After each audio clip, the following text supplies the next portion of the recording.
Yes,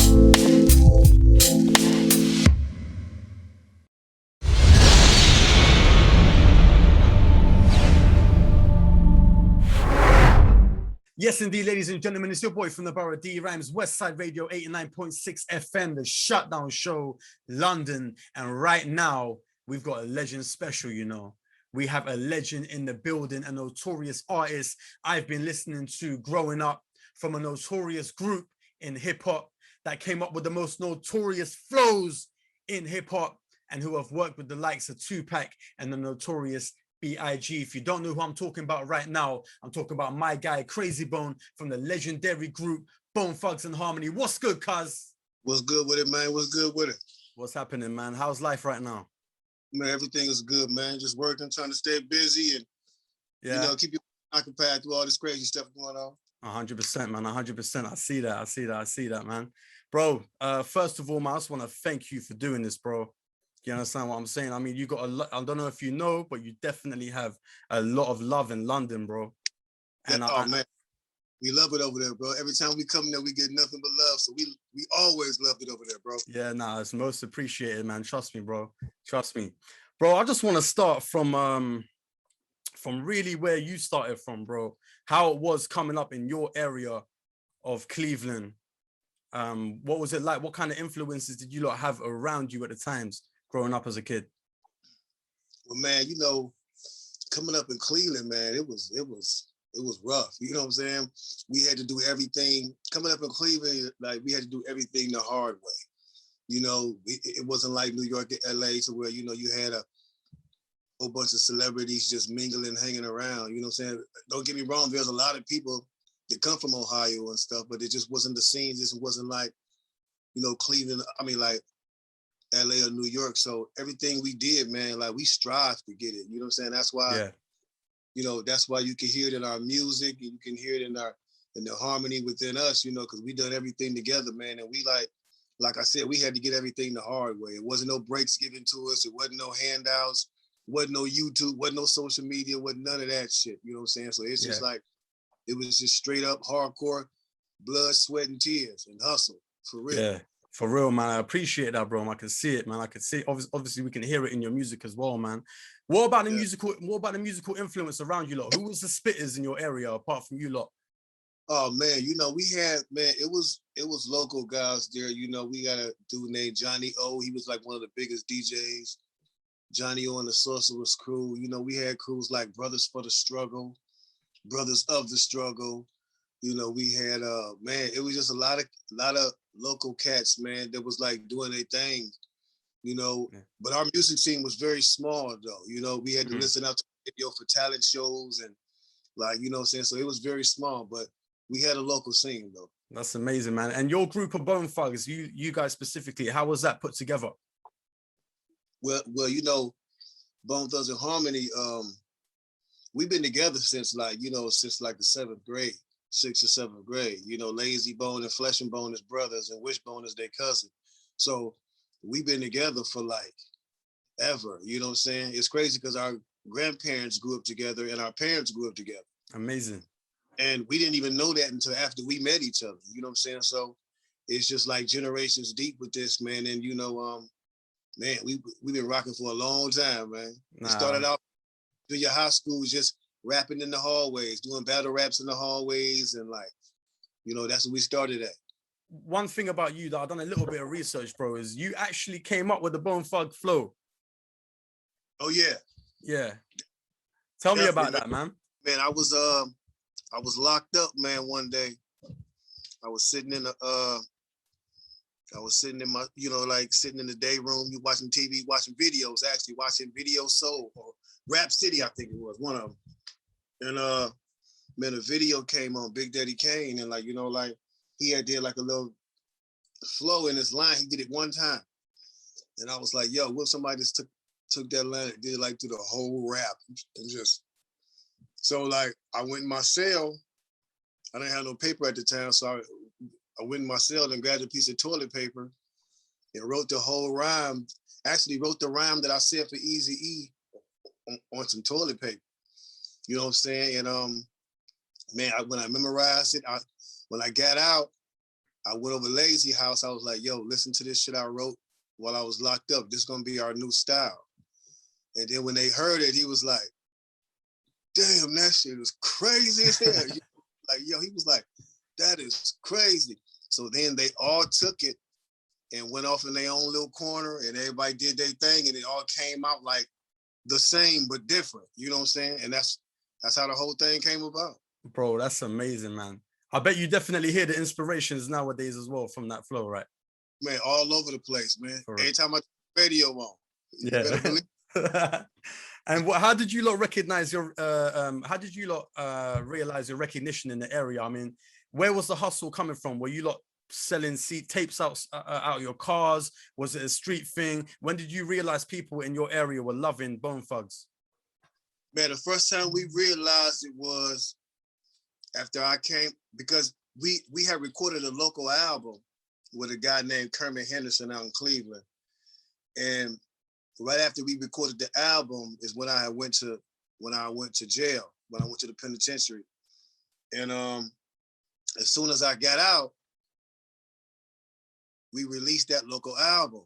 And you know, like it was making waves. We didn't realize how much of a wave he was making until we did a talent show one day.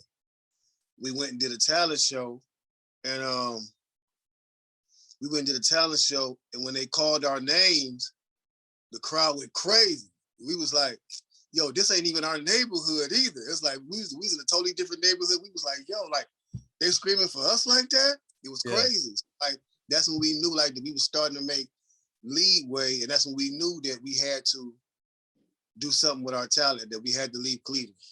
Yeah, no, 100%. That must have been wild, bro. It's wild when you go to another city and you're just hearing the love from another city, another state. Yeah, definitely. And so how long was it until Eazy-E picked you guys up? Man, so we decided to go out to Los Angeles at the end of 1993. It was like November. We went out,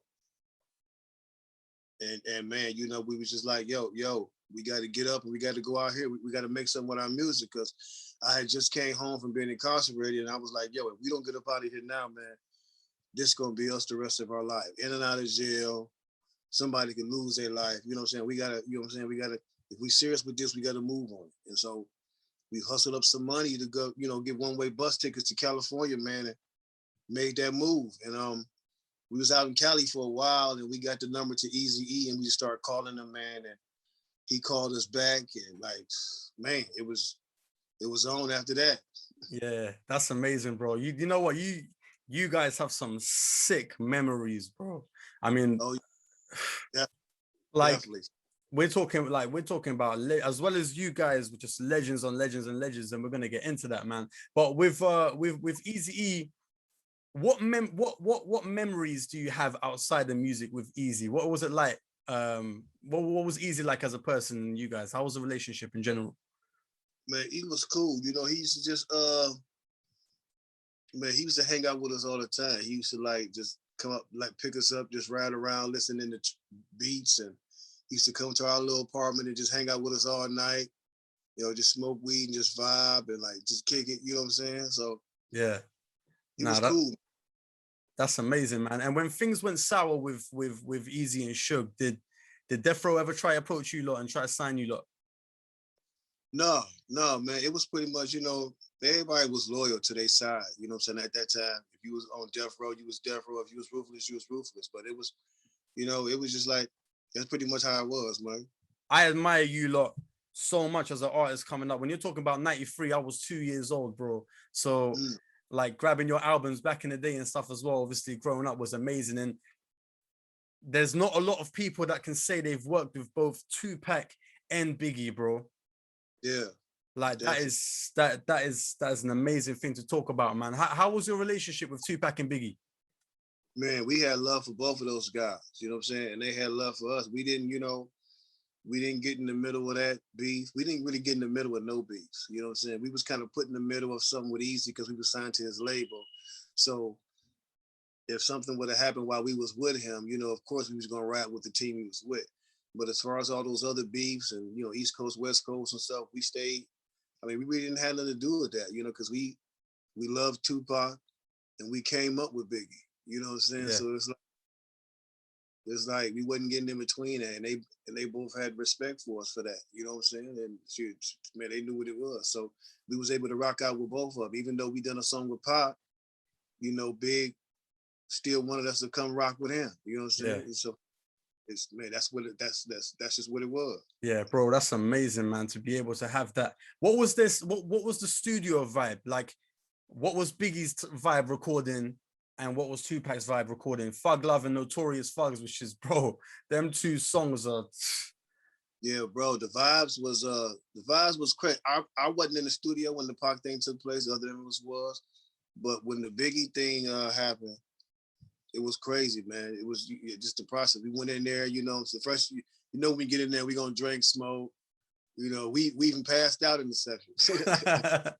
We even passed out, but woke right up and went right in the booth and laid that shit down, man. It was a smash for real. Bro, that is one of the most legendary tracks ever, fam. I remember downloading that when I was young, fam, before I could get hold of Biggie's album, bro. And bro, that's just one of those legendary tracks that everyone knows, fam. Every single one of you lot absolutely murked it, man, and killed it. Yes. Was it just the two songs you made? Was it like the one song with Pac, or is there any unreleased ones that could never be released flying around? No, those was the only songs we got to do with them. Definitely. That's amazing, bro. That's amazing. So I mean, one of my favorite collaborations with you, especially, bro, growing up, was Until We Rich with Ice Cube, bro. How was it to work with West Coast legends? I bet so many people, before they knew you lot were from Cleveland, thought you guys were West Coast based.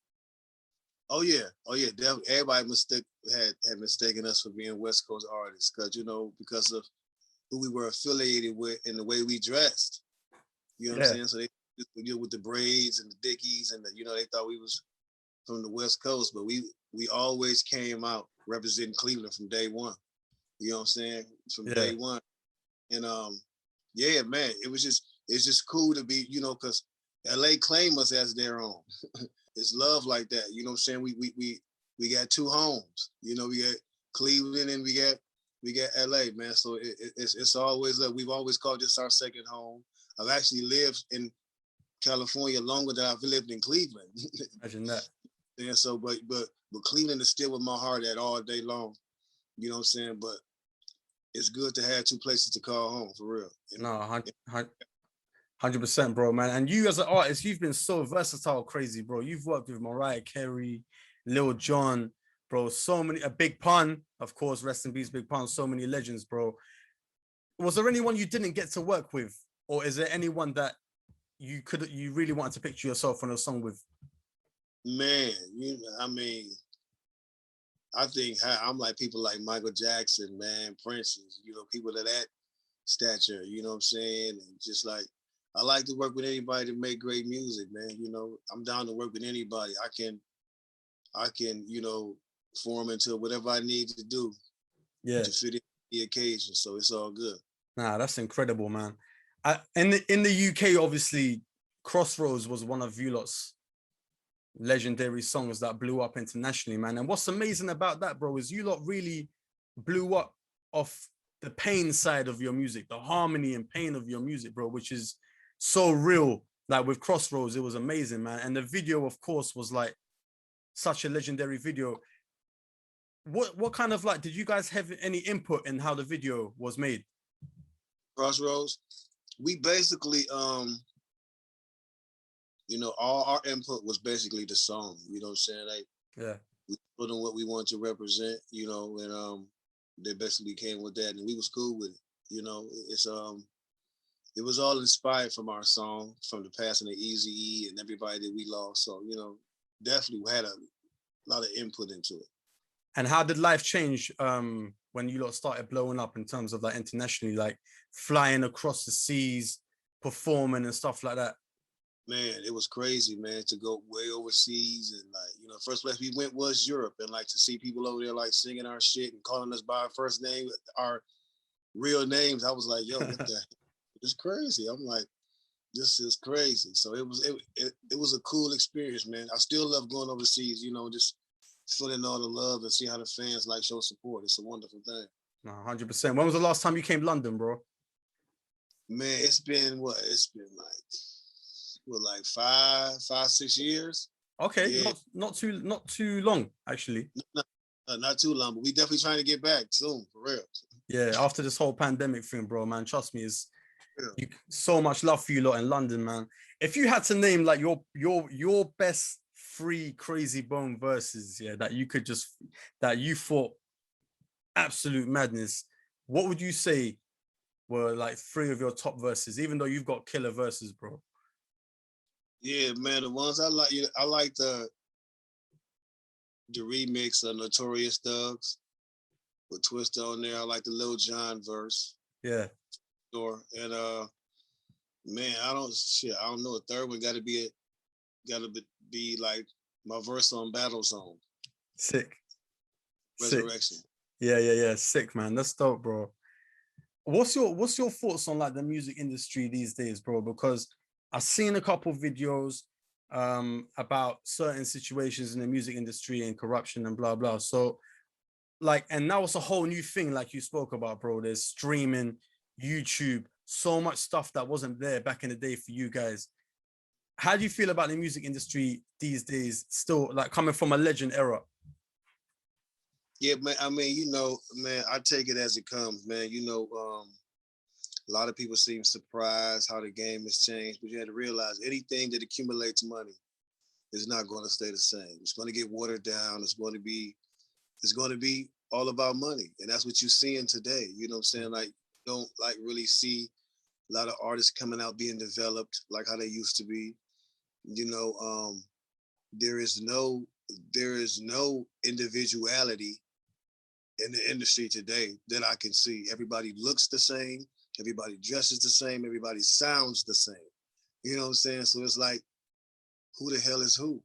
Yeah. Like back when we came up, it was like you had 100, 200 different groups of artists, and all of them was different. Mm-hmm.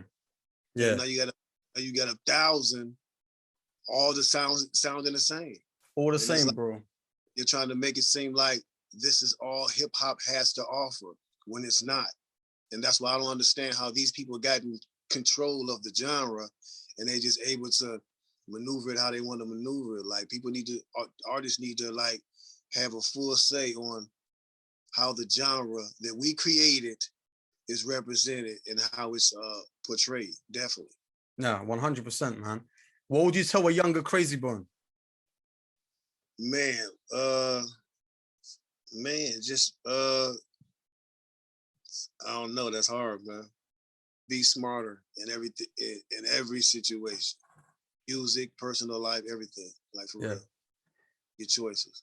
And what about the group right now? How's Bone Thugs the love with the group right now? Because I know you, Lazy and Busy, just brought out that track with Merciless, bro. Homicide. Oof. Yeah. Ooh. Yeah, man. We talking, man. We talking all the time. You know what I'm saying? We talking about, we're actually getting ready to do our own podcast. Amazing. What I'm saying? Called Thug Stories. We gonna, just like you said, all our memories and stories, everything we've been through, we gonna share those with the audience. You know what I'm saying? Talk about that. We also working on our story, our movie. You know what I'm saying? And we're getting ready. We're gonna be releasing a few singles here and there for the rest of the. You know what I'm saying? So that's our plans for right now. I was just about to ask that, bro. That was literally one of my next questions, fam. You guys deserve a depiction, man. Oh yes, definitely. Got to, bro. Have to. Yes, what would you rather a film like Straight Outta Compton, or would you prefer a series? I prefer a series, bro, because our story is much bigger than a 2-hour movie on the big screen. We got so much because we want to start even before we met Eazy-E, what our lives was like before we even, you know what I'm saying, show them like how down and dirty we used to get, you know what I'm saying, like before we met Eazy-E on, you know what I'm saying, through our whole career, bro, because it's a lot to talk about. People are going to be amazed when they see our story, and it's and it's stuff that you can it can be fact checked. We're not telling no lie. We don't need Hollywood to make nothing up for us. Our story is all that on its own. No, 100%, bro. I've always said it. I mean, even with the Wu-Tang thing that came out, you know what? It's good that they dug deep into their style, but you guys are coming from a whole different era, fam. And I definitely can't wait to see that, bro.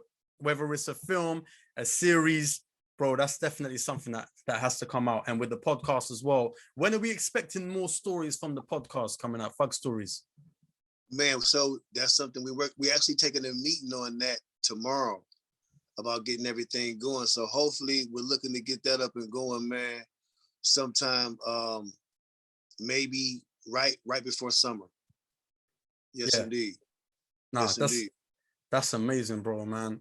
Do you feel like you guys get do you feel like you specifically get the flowers you deserve?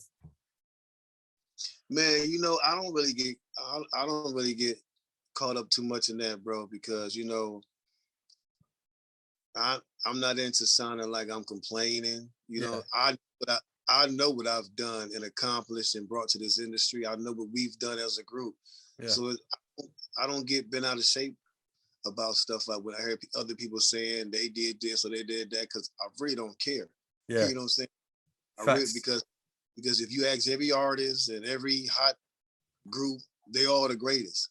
So that's just a big argument that will never be won. So I stay away from that. I stay away from that, man. And I just take it what it is. And like Bone Thugs and Harmony, like people can't take away from what we did, bro. Like just like you said, like I said, you turn the radio on and you hear Bone, our DNA is everywhere. All these are illegitimate Bone Thugs and Harmony offsprings. Bottom line. Facts. It is what it is. You can't take it.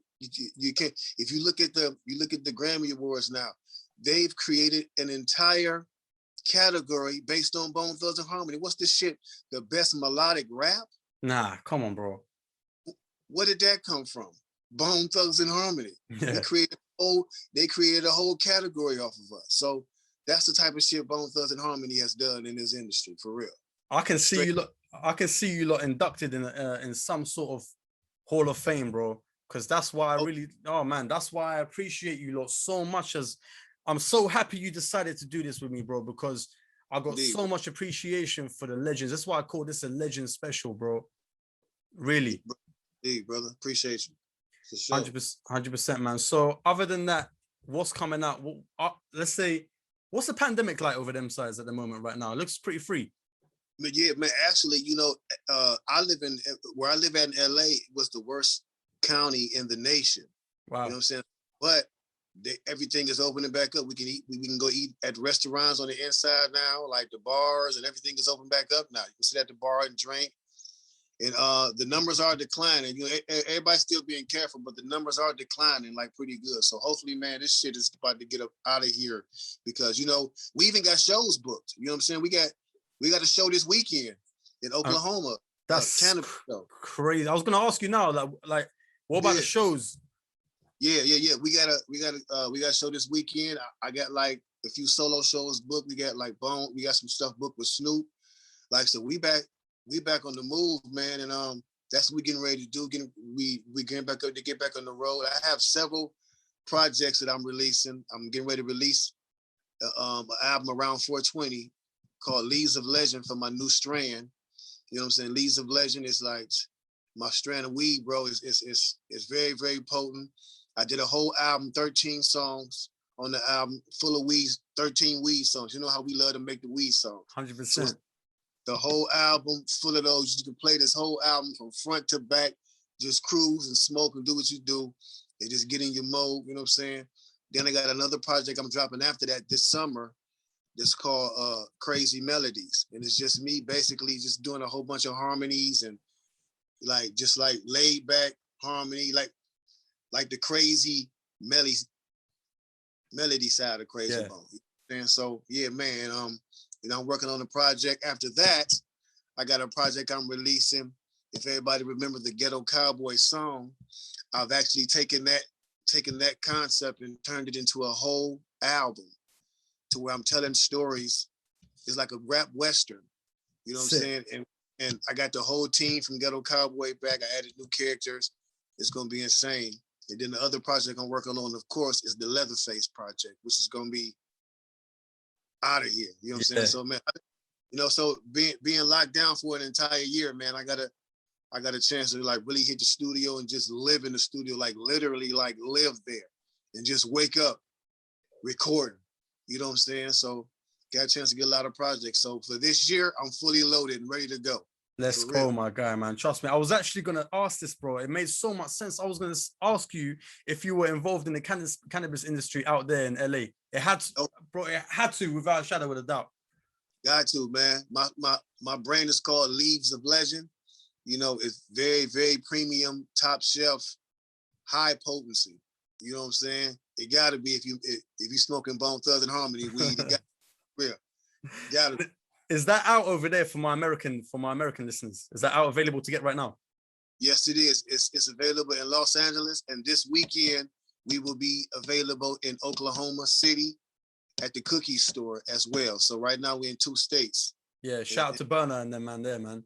Oh yeah, that's the homie. Shout out Burner, Cookies, the whole squad. Much love. 100%, bro. Listen, Krayzie, man. Thank you so much for doing this, my brother. I don't think you understand the love that I have for you and your group, and London has for you, bro. That Bone Thugs and Harmony concert when you lot come back is gonna be some legendary shit, bro. Honestly. Oh yeah, bro. We ready for it. We ready for it too. 100%, man. I'm gonna be supporting your music like always, bro. Anytime you got my email, cuz anytime you have your projects, any radio edits, just send them over, man. I'll just replay them and let London know Krayzie's coming back with some craziness, fam. Man, yes indeed, bro. I'm definitely be shooting you some stuff out there for sure. Definitely. My brother, man. Thank you so much, Krayzie. All love, bro. Love, I'll be family. at you. All right. Yeah, let's get it. All right. Peace.